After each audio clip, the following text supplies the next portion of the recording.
हमारा 7वां प्रभु सम्मेलन है।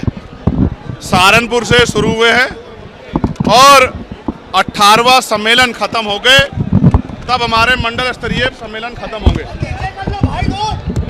और ये सम्मेलन का उद्देश्य ये है कि आज बहुजन समाज के अस्तित्व पे खतरा बन गया है।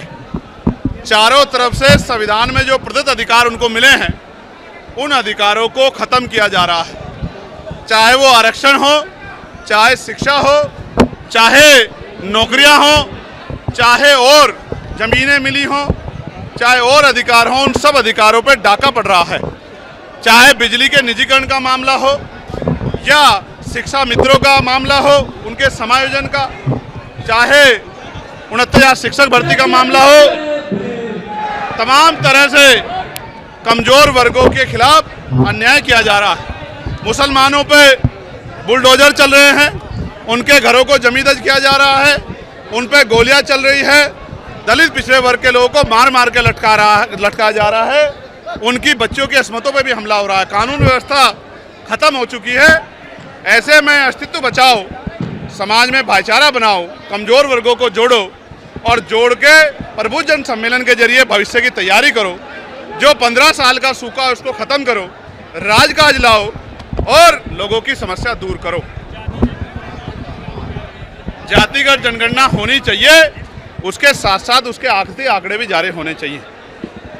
सिर्फ गणना ही नहीं, किसके पास जमीन है, किसके पास रोजगार है, किसके पास इंडस्ट्री है, किसके पास पैसा है, किसके पास हेलीकॉप्टर है, किसके पास जहाज है, किसके पास 4 पहिया गाड़ी है, किसके पास 2 पहिया गाड़ी है, किस पे पक्का मकान है, किस पे दुकान है और कौन गरीबी में मर रहा है, ये सारी जानकारी सार्वजनिक होनी चाहिए।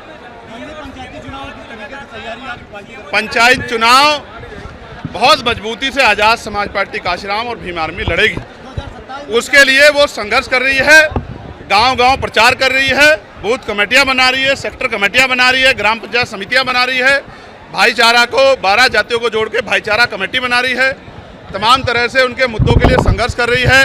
अभी बिजली के निजीकरण पे भी हम लोग और शिक्षा मित्रों के समायोजन पे भी आंदोलन करेंगे।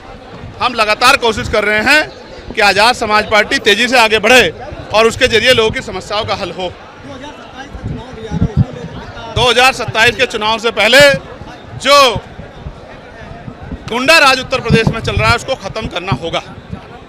जैसे आपने देखा 50 झुग्गियां जली, कोई मुआवजा नहीं मिला, सीएमओ को हटा दिया गया, उसको जाति सूचक गालियां दी गई, उसको सिस्टम में आने का न्योता दिया गया, ना करने पे उसको हटा दिया गया। इसका मतलब आप समझिए कि जो दलित पिछड़े वर्ग का व्यक्ति, मुस्लिम समाज का व्यक्ति इनके सिस्टम में नहीं आएगा, उसको अपमानित भी करेंगे, उसको हटा भी देंगे। ये आपके सामने हो रहा है, ये छिपा हुआ नहीं है।